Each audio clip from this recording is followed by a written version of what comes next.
इनको भी मैं बधाई देना चाहता हूं कि एक बहुत जबरदस्त प्लेटफॉर्म तैयार किया है।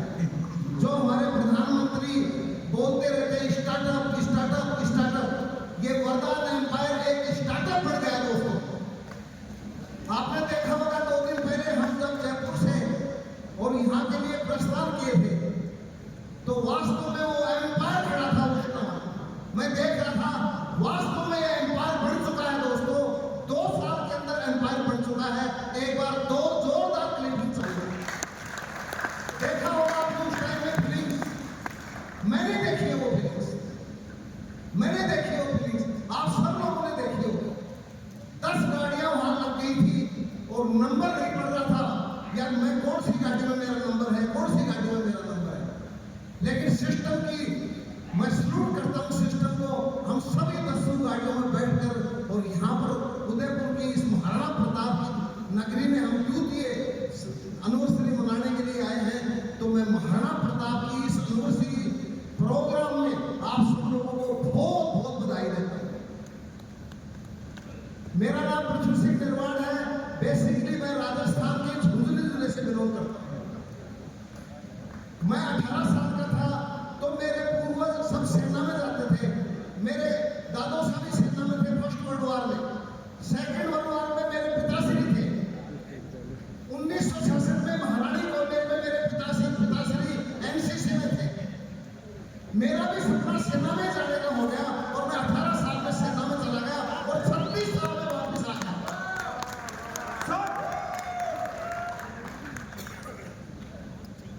आपसे हम ये जानना चाहते हैं, मैक्सिमम यहाँ जो ऑडियंस है, सॉरी सर आपने किया क्योंकि आपकी इस समय को मैं मैक्सिमम यूटिलाइज करना चाहता हूँ।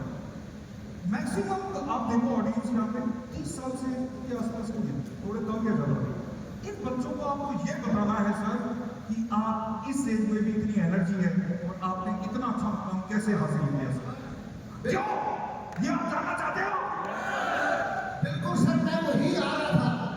आपने मुझे फोन किया, मैं वहीं पर ही आ रहा था सर। आपको सुना चाहिए। मैं वहीं पर ही आ रहा था।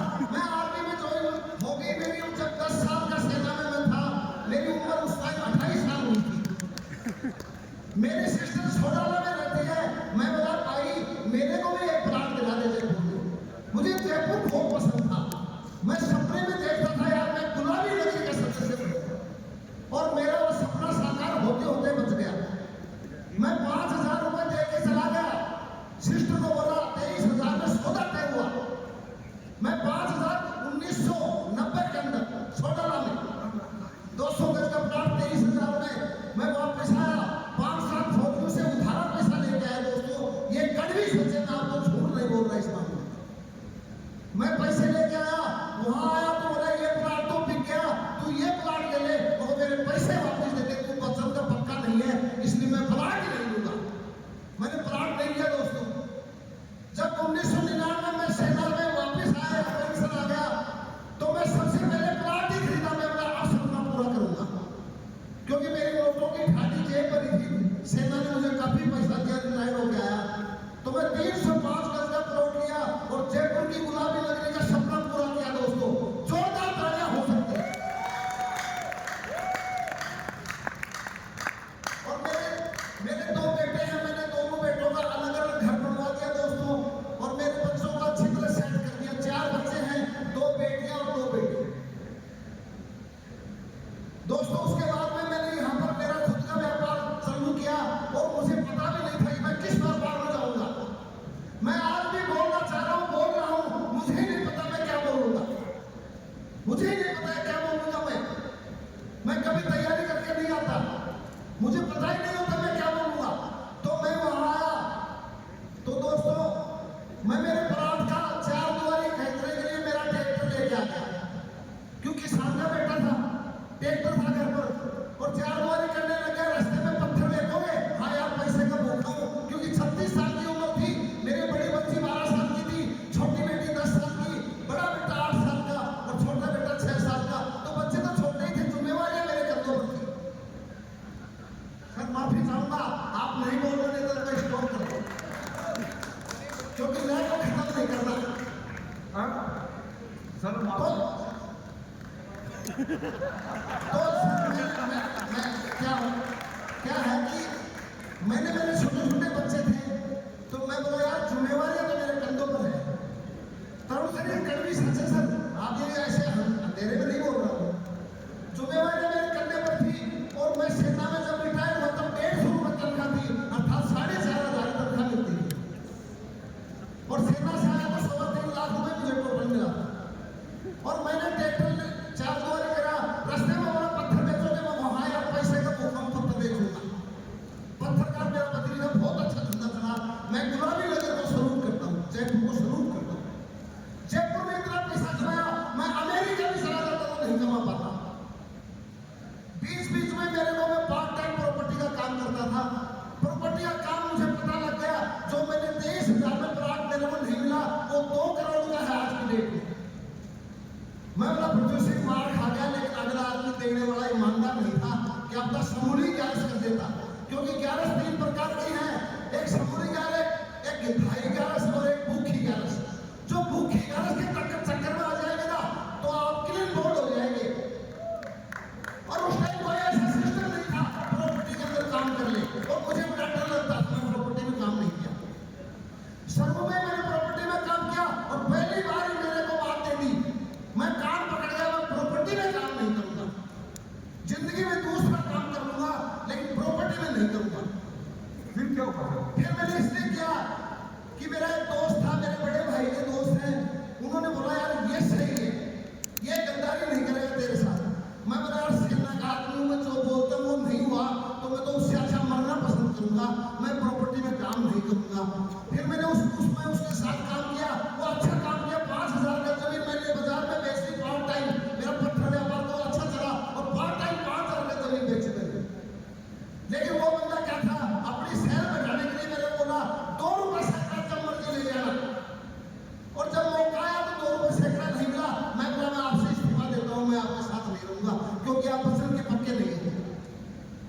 फिर ऐसा हमारे 2013 में जयपुर के अंदर डेवलपमेंट हुआ, और आज हमारा वरदान एम्पायर के अंदर मैं आपको बता रहा हूँ विपरीत दिशा में तैर रहा हूँ, मैं विपरीत दिशा में।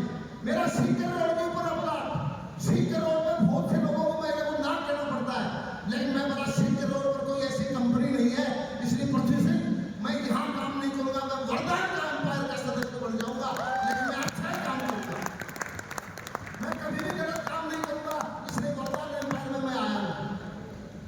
और वरदान एम्पायर के आने के बाद में दोस्तों मैं आपको बताना चाहता हूँ, जैसे सर ने पूछा कि मेरी 65 ईयर्स ओल्ड है, लेकिन सेना का आदमी हूँ। सेना का आदमी इसलिए मेरी 10 साल छोटी है, मैं अपने आप को 55 का ही मानता हूँ। मेरी इतनी इम्यूनिटी है। मैं आपको चैलेंज करता हूँ, आप बोल रहे हो ना कि मैं 65 साल का, भारतीय सेना का जवान कभी जो बूढ़ा होता ही नहीं है। जब मुझे कोई ऐसा बोलता तो मेरे को बड़ा जलन होती है, दर्द होता है।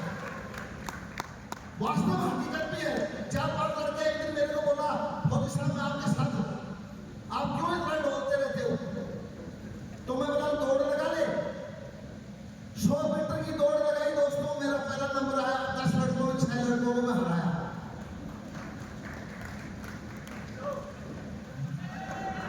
बात में क्यों? 10 लड़कों में 6 लड़कों को मैंने हराया। तो दोस्तों मैं कहना चाहता हूँ आप लोगों को, 65 साल की एज का, एज कोई अहमियत नहीं लगती। आज देश के प्रधानमंत्री की 76 साल उम्र है, लेकिन उसकी इम्यूनिटी को मैं सलूट करता हूँ। वो व्यक्ति 76 साल में विश्व का लीडर बन रहा है। अगर वो व्यक्ति 76 साल की उम्र में विश्व का लीडर बन सकता है, भारत का 3 बार प्रधानमंत्री बन सकता है, तो पृथ्वी सिंह फौजी वरदान के अंदर क्यों नहीं बन सकता?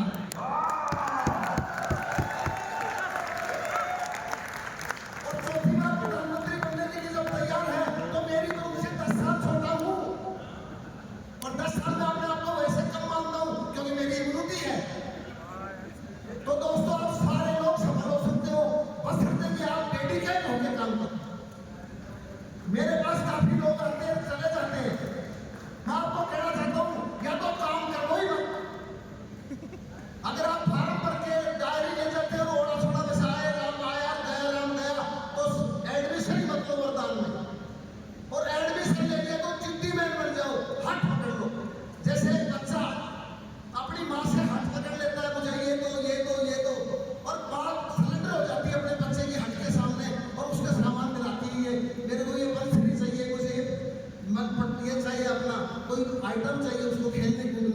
तो माँ उसके सामने सरेंडर हो जाती है और अपने बच्चे की हक पूरी करती है।